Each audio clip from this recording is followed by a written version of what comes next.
Hey folks, welcome back to another one of the bonus TEW2016 videos as we have a look back on this big massive save before we head into towards TEW2020 coming so soon, so close away. I can confirm, it was Matthew who did ask about looking at the likes of previous stuff in the company, hiring and firing, so let's do it. Let's crack on. Alumni, because there's going to be a lot of these. As I said, at one point the idea of the save was just basically to take over wrestling, to try and be the only company in the world. I had this stupid idea where I wanted to try and have a show every single day, which in hindsight would have been absolutely mental to try and sustain and do, because as much as it's great having every company, every wrestler in the world and etc., if you're trying to get storyline continuity and get the storylines flowing, it can be a drag week to week, and even when I was booking two brands it was quite draggy. Hence why I'm really wanting to go to AEW for the new game. But now you can see here, there's a plethora of talent here that have been through the WWE roster. I mean, we can scroll down that and that's just the start of B. It gives you the idea they just signed far too many people, but that was my aim, and as I say, at the end of the save we were kind of really managing a poor morale, and we were basically just trying to trim the roster at every opportunity that we had. So we'll kind of look at people that you maybe didn't expect to be in WWE, or to remember they were in WWE, so the likes of like Aaron Stevens was in there at one point, but likes with AJ Lee back in at one point, Alex Shelley was in there, Alex Kozlov went in, Angel Del Oro had a spell, Ariane Andrew, so far back that we had Cameron. But look at that, we've got Austin Aries in there, Barry Griffiths way back. If we just click through these as well, we'll try for as many as we can. I even had brought Bobby Lashley back, never done anything with him. Brian Cage is in there. We had the Dudleys would have been a part of this, aye. Brother Devon, we brought Bubblegum in. We had Carlito back at one point. We had Charlie Haas back in, that's right. Chavo Guerrero, Chessman I had at one point. Chris Masters had a run.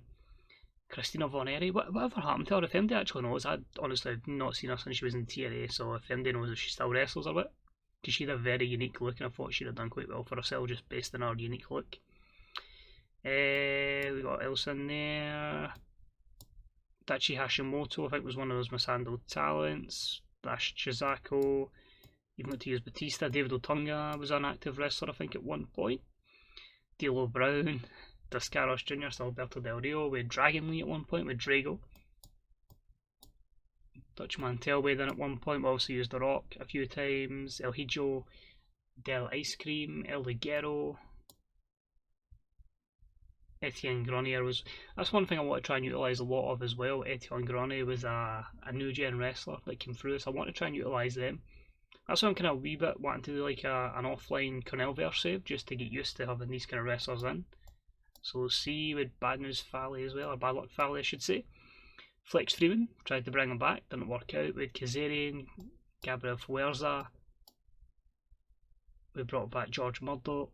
We had Grado at one point, that's right. We had Trent, we had Harry Smith, Haijo Desha Vegeta, just did never work out for him.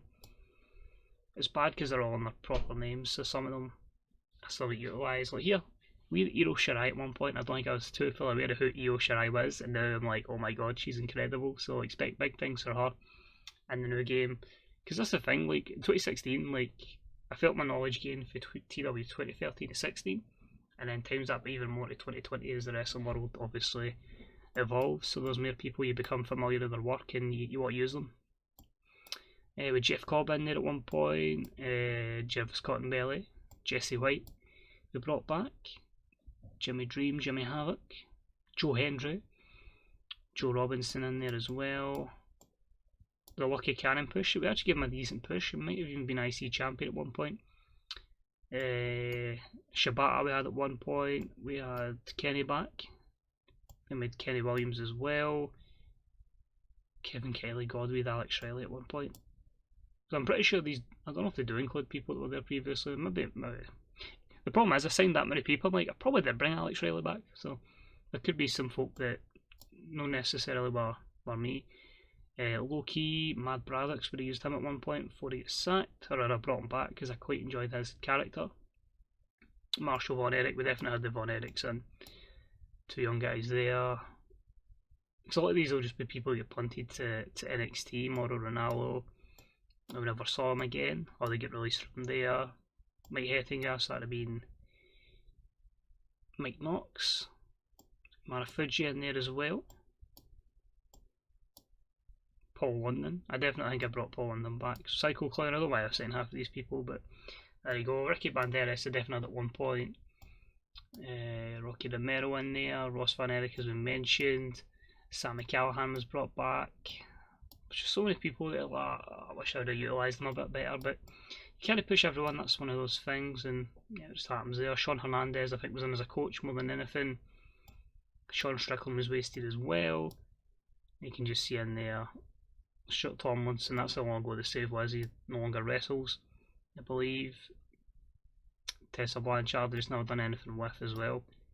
Then you get Alexia, Timothy Thatcher, I've done really nothing with. A lot of people are going, how could you not do anything with these kind of wrestlers? It's crazy. So it's just by doing that, and how long that took to scroll down. Far too many wrestlers. Fair enough, it's over a 7-year span, but still far, far too many. Top 100 though. So overall, I think that's 7 A-star 100s, so that's good. To be fair though, in the end, it was kind of a case of if you were able to boost it with high celebrity, best music, special set and all that, you were guaranteed to get an A100, hence they're mostly the bigger shows, so the Royal Rumble for 2022, Money in the Bank 2021, SummerSlam 2022, Mania 39, 38, 37 all got 100s, and Money in the Bank 2022. So I'll try and see if I can find Money in the Bank 21 and 22. In fact, let's just look back at them because I forget if I don't, and then we'll come back into that. So 21 and 22, so we're looking at Money in the Bank 2021, there's an A100, so it was in the Georgia Dome. We'll just look at the kind of main events and see how they managed to deliver. There we go, so someone cashed in, so whoever won Money in the Bank cashed in that night. But Reigns did defeat Velveteen Dream, Jimmy Uso and Baron Corbin in the main event. Also Becky Lynch defeat Sasha in an 86, and we had Drew defeat Seth to win the IC title, which was a 93, and Daniel Bryan retaining against Bray Wyatt was a 95 for the WWE Championship. So who cashed in? Kevin Owens would have cashed in then, if he won the Money in the Bank ladder match. There you go. And the women's one was won by Mia Yim, who did not cash in. If we move to 2022, as I say, that was another A100 for Money in the Bank, because the thing is, the way wrestling's going, like, that is becoming one of the big pay-per-views. It's one of the ones you look forward to, although it does tend not to be a favourite that wins. Main event for this one was Pete Dunne against Daniel Bryan for the World Heavyweight Championship. We also had Sasha defeat Charlotte to retain the Women's Championship, and we had Braun against Sami Zayn. That doesn't look like a great show, but again, if you boost it up, you're going to get a good rating. CM Punk's return, and with Tony Storm and of course Marcel Barthel win each of the Money in the Bank cases, which of course they would cash in at one point to become champions. So back into our top 100s, that's our top events. The best match, according to TW, so we had quite a lot of 6-star matches, as Big Dave would call them. 9 of them in fact. So we'll just run through the top 10.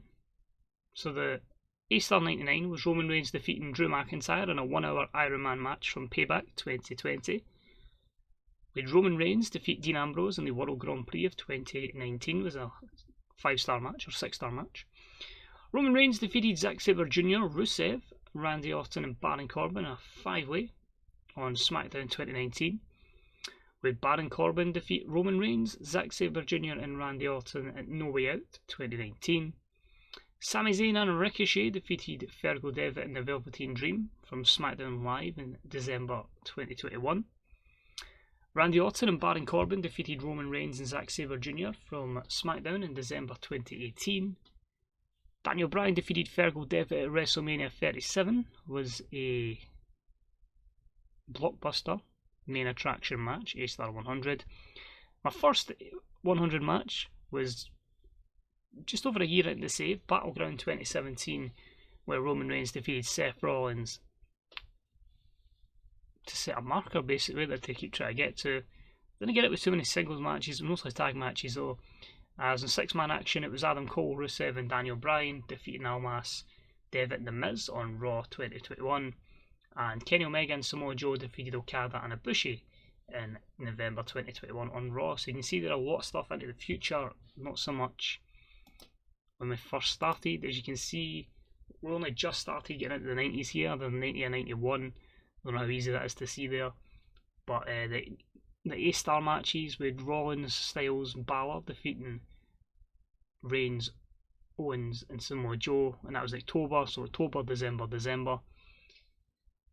July, so that's probably your best ones there, where AJ and Seth against Reigns and Del Rio, and Styles against Del Rio at Battleground. So that'd have been just maybe 2 or 3 months into the save, but you forget AJ was massive then, and Del Rio was still in WWE at that point. But apart from that, there's not really any solo matches. It's all mostly tags. Triple H and Seth got a B+, so it was really, really difficult, but you build up and you can see there, you know, you get pages upon pages upon pages once you get to 2017 and so on and so forth. So a wee bit easier. 2023 wasn't too particularly great, but we did only book, as I say, January, February and March.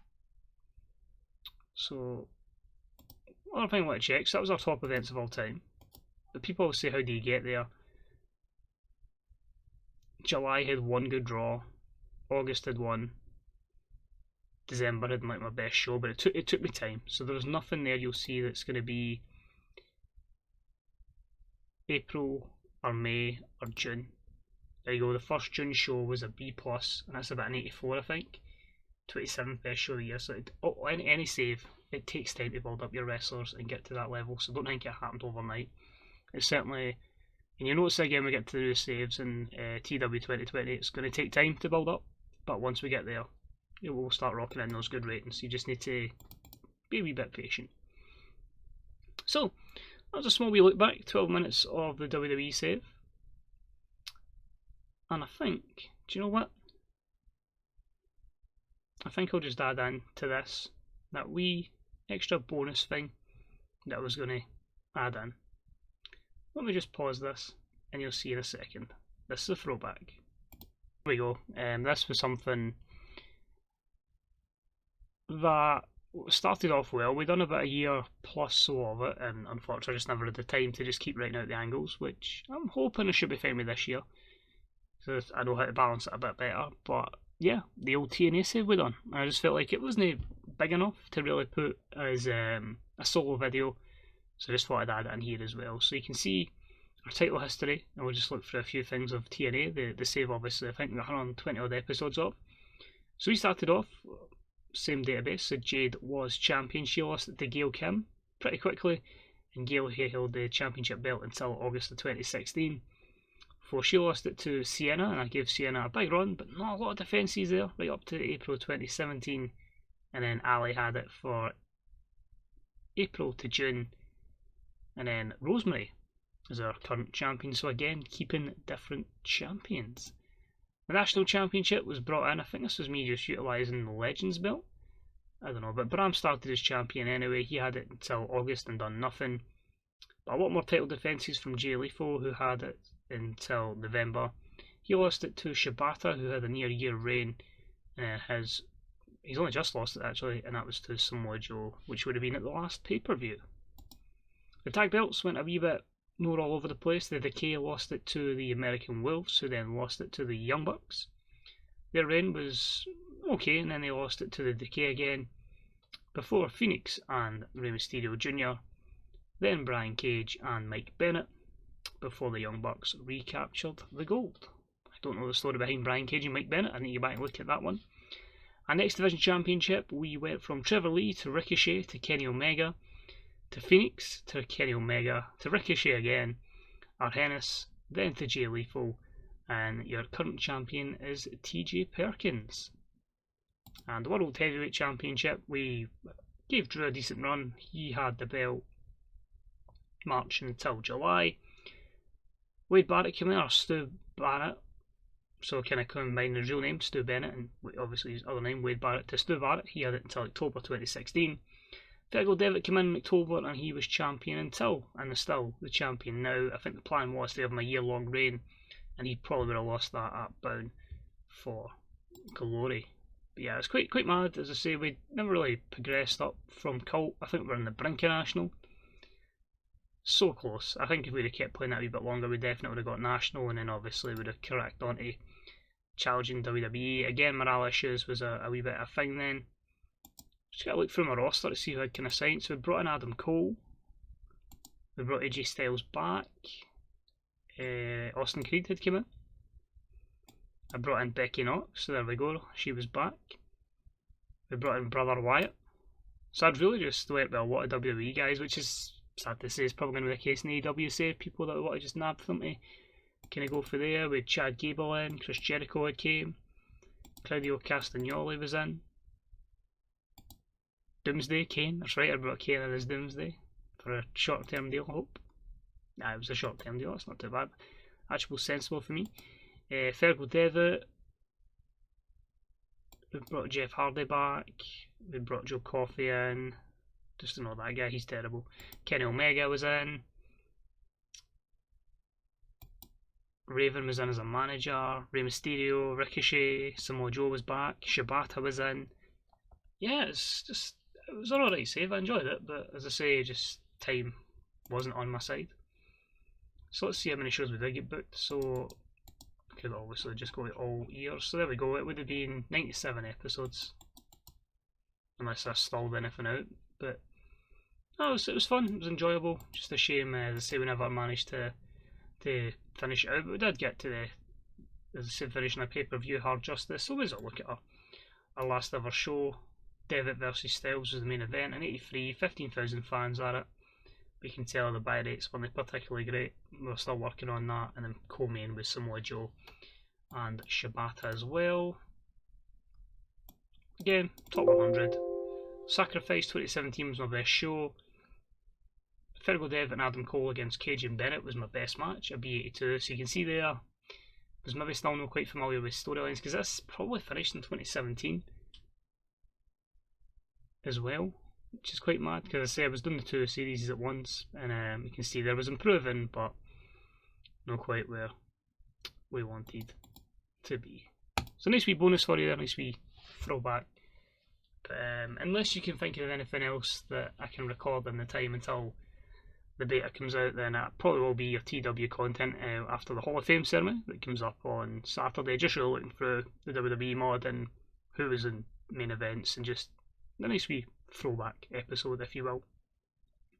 But apart from that, we'll be looking, as I say, to change things up. There'll be, as I say, the WWE 1983 will take the place of the WWE save that's on just now. The WWE save that's present day will be on Twitch, but that'll be drafted over to YouTube as well. So, as I say, even if you just want to chill out a couple of times, as I say, I'm going to try and be streaming more in the evening till later nights while lockdown is on. And then once we get back into normality, I'll probably change it where it'll have like a proper certain schedule, but we'll get to that when we know what's happening. And the EW save is just basically if and when. But the reality is I'll be hoping to try and get as many of those episodes up, a couple of days between them, just to kind of not saturate it. But I think the 1983 will be mostly played offline, but the pay-per-views will be on like a video, so that could be videos at any time. But well, as soon as we get a better idea of the stricter schedule, what's going to happen, I'll keep you posted, and that'll probably be in the kind of introductory to TEW2020 videos, where we just look back at all the features. So I don't even know if I said this in the Hall of Fame video, but as I say, thank you for enjoying the TEW2016 journey with us. It was a hell of a run. When you get a save that goes from start to finish a game cycle, it's pretty damn mad. But it's just cool reflecting back, and it's really, I don't really say this often, but it was really touching, you know, the messages saying, you know, I've been watching this for the start, or, you know, it was such lovely to see, man. I really do appreciate it, and I was already motivated to do TW2020 stuff, but stuff like that, just, it kind of really gets you going, like, yes, we can do this, we've provided, I'd say, okay content, but I think we can still get better and better, and that's what I'll be seeking to do. As I say, I want to try and be as creative as I can and bring in as much, you know, enjoyment with these series as I can. And if we can certainly do that in the AEW save with the more creative angles, because I need to actually try and think and write those out. But yeah, let's just, as I say, try and create some more memories and just basically hopefully bring you guys some good content. There's some good bookers out here, and I want to keep striving and try and get to as good a level as I can, because as I say, it's a hell of a game that unfortunately not too much of the world knows about. So thank you for watching, much appreciated. Please, most importantly this time, stay safe, and please enjoy the rest of your day. And the clock is ticking to that 23rd of April beta release day, and of course the 30th of April full release for the next journey. So see you later, bye bye.